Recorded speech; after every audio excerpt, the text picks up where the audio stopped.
Swastiastu. Mata kuliah Komunikasi Bisnis dengan dosen pengampu Niputu Nita Anggreni SEMM.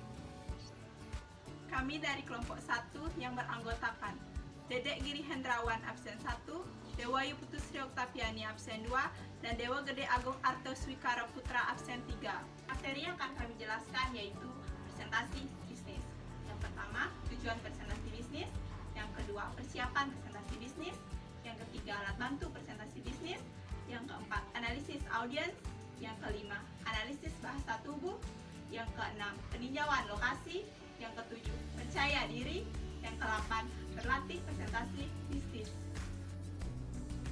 Baik, di sini saya akan menjelaskan yang pertama tentang tujuan presentasi bisnis. Seorang presenter atau pembicara akan melakukan presentasi di hadapan audiens, pasti memiliki tujuan-tujuan tertentu. Biasanya di sini ada 4 tujuan pokok yang dimiliki oleh presenter tersebut. Yang pertama, menginformasikan pesan-pesan bisnis kepada audiens. Menyampaikan dan menginformasi pesan-pesan bisnis kepada audiens ini harus menarik, sederhana, bahasanya mudah dipahami, dan tidak monoton, sehingga para audiens tertarik mendengar pesan-pesan yang akan disampaikan oleh presenter. Baik, di sini yang kedua ada menghibur audiens. Menghibur audiens ini artinya sebagai pembicara atau presenter kita harus menyelipkan rumor-rumor segar yang mampu menghidupkan suasana.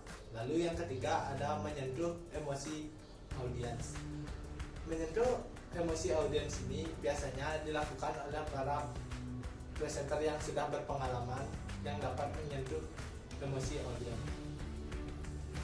Yang keempat, di sini ada memotivasi audiens untuk bertindak sesuatu. Artinya, sebagai pembicara perlu menyatakan secara eksplisit dan bukan menggunakan bahasa yang basa-basi untuk menyatakan motivasinya untuk bertindak sesuatu kepada audiens. Di sini pembicara harus secara tegas dan jelas. Baik, di sini saya akan melanjutkan tentang yang B. Yang B di sini yaitu penguasaan terhadap topik atau materi yang akan dipresentasikan. Kenapa penguasaan terhadap topik atau materi yang akan dipresentasikan itu penting? Karena jika kita tidak menguasai materi yang akan dipresentasikan, maka itu akan menghambat presentasi yang akan kita bawa. Yang B di sini saya akan menjelaskan tentang penguasaan alat bantu dalam presentasi harus baik. Selain menguasai materi, pembicara harus menguasai alat bantu dalam presentasi seperti komputer, flip chart, infocus, kamera, whiteboard, dan lain-lain. Yang C ada menganalisis audiens. Pembicara harus dapat menganalisis audiens melalui pendekatan bertanya dengan berbagai kalimat tanya, seperti apa, siapa, bagaimana, kapan, mengapa, dan bagaimana, sehingga dapat melakukan berbagai persiapan antisipasi. Yang D, menganalisis berbagai lingkungan, lokasi, atau tempat untuk presentasi. Seorang pembicara harus menguasai lingkungan dan lokasi sekitar agar dapat mensukseskan presentasi tersebut. Baik, di sini saya akan menjelaskan tentang yang C, alat bantu presentasi.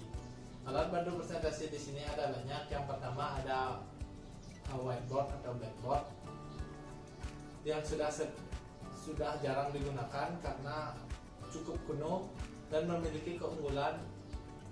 Yang pertama ada fleksibilitas dalam penggunaannya, lalu kemudahan dalam mengkoreksi, dan kelemahannya adalah tulisan biasanya sulit dipahami dan pembicara sering menutupi peserta dalam menulis sehingga peserta tidak mengetahui apa yang akan ditulis, dan pembicara biasanya tidak bisa menulis sambil berbicara di waktu yang sama. Yang kedua, di sini ada flip chart. Flip chart di sini memiliki keunggulan yaitu fleksibel dan harganya sangat mahal.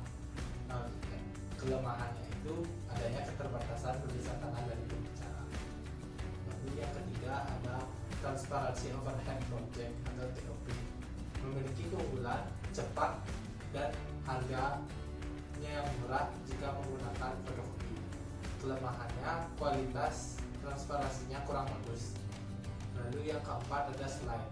Slide di sini memiliki keunggulan yaitu slide-nya bisa foto berwarna 3G dan terlindung dari sidik jari.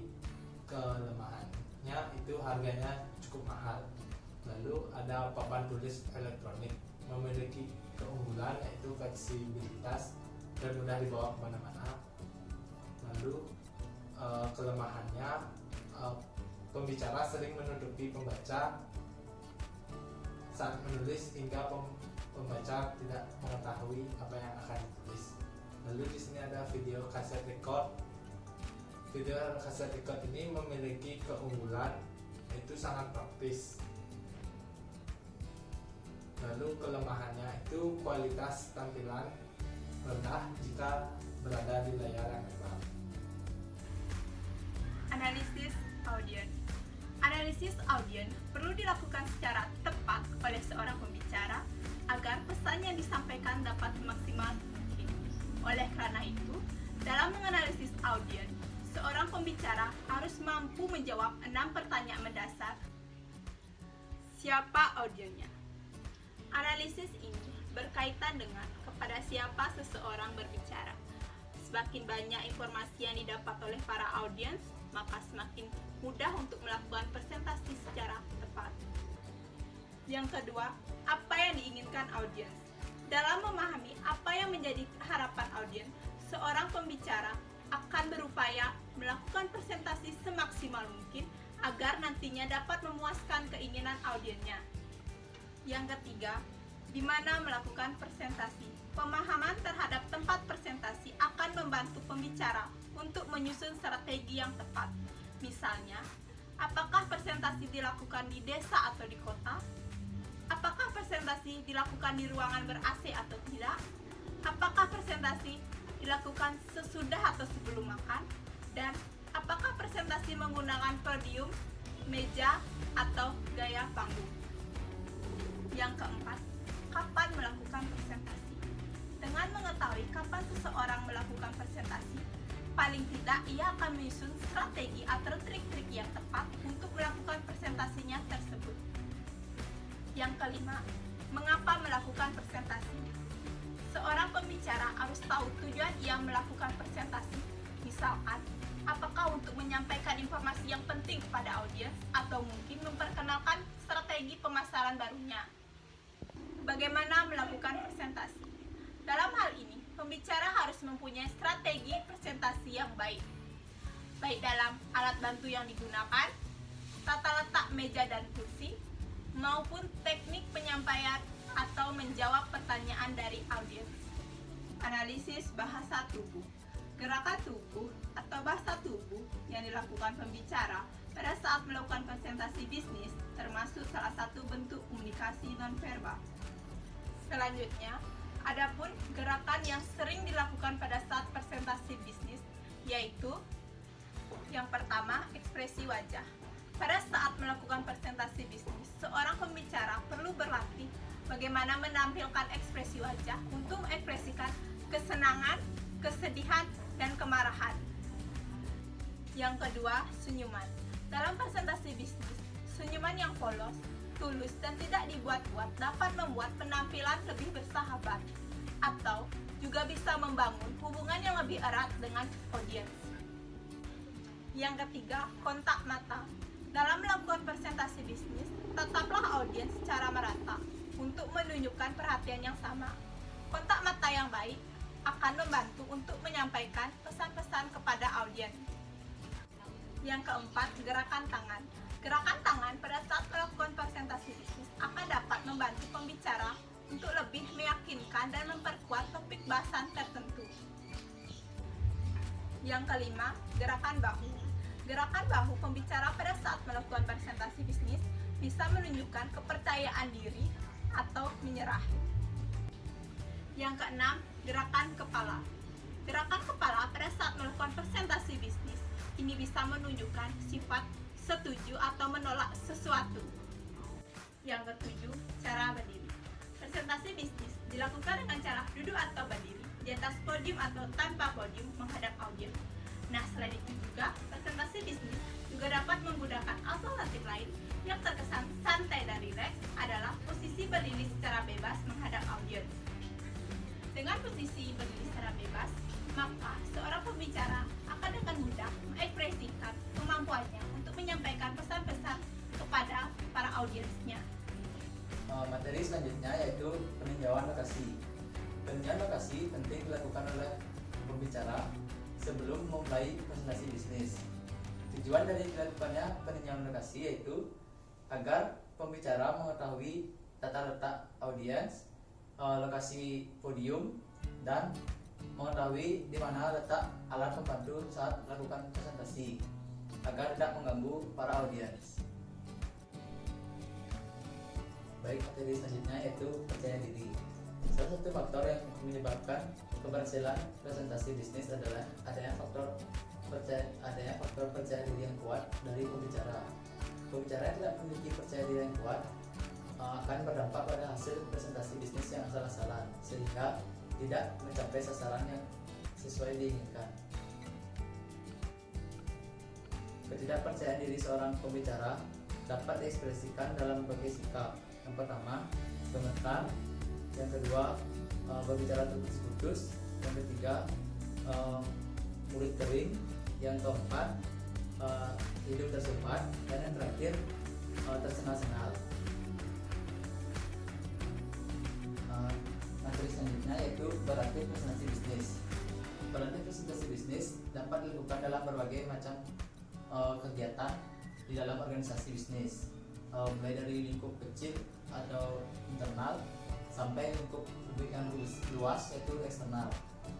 Contoh dari lingkup kecil misalnya melakukan presentasi bisnis tentang usulan rencana produk baru,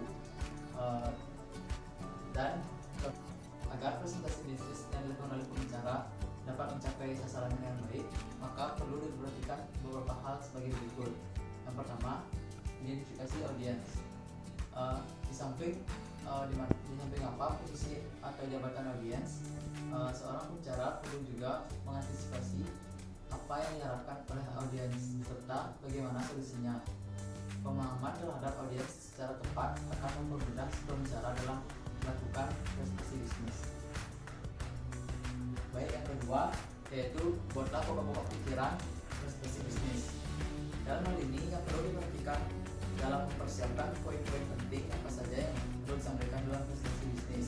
Dengan kata lain, pokok-pokok pikiran tersebut masih bersifat global atau umum sehingga masih diperlakukan adanya pengembangan lebih lanjut. Baik, yang ketiga, tulislah teks presentasi bisnis secara lengkap. Kembangkan pokok-pokok pikiran menjadi lebih rinci sehingga menjadi suatu naskah atau teks yang lengkap dan tinggal menyampaikan dalam suatu forum. Penyampaian teks secara lengkap akan menambah percaya diri bagi pembacanya.